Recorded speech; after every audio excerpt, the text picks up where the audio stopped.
శ్రీమనోహర సురార్చిత సింధు గంభీర భక్తవత్సల కోటి భానుతేజ కంజనేత్ర హిరణ్యకశ్యపాంతక శూర సాధురక్షణ శంఖచక్రహస్త ప్రహ్లాద వరద పాపధ్వంస సర్వేశ క్షీరసాగర సాయి కృష్ణవర్ణ పక్షివాహన నీల భ్రమర కుంతల జాల పల్లవారుణ పాద పద్మయుగళ చారు శ్రీచందనాగరు చర్చితాంగ కుంద కొట్మలదంత వైకుంఠధామ భూషణ వికాస శ్రీధర్మపుర నివాస దుష్ట సంహార నరసింహ దురిత దూర.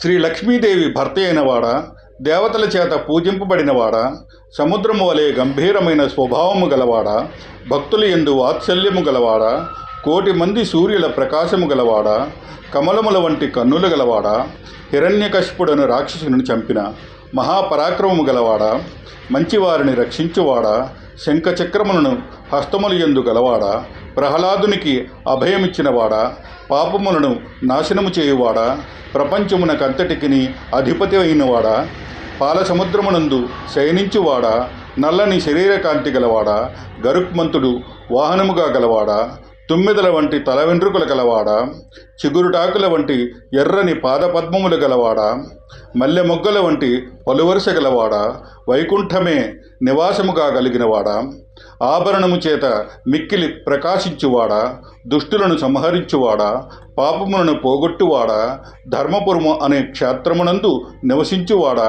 ఓ నరసింహస్వామి నీకు నమస్కారం. జయ శ్రీ లక్ష్మీ నరసింహస్వామినే నమః. సర్వే జనా సుఖినో భవంతు. జై హింద్.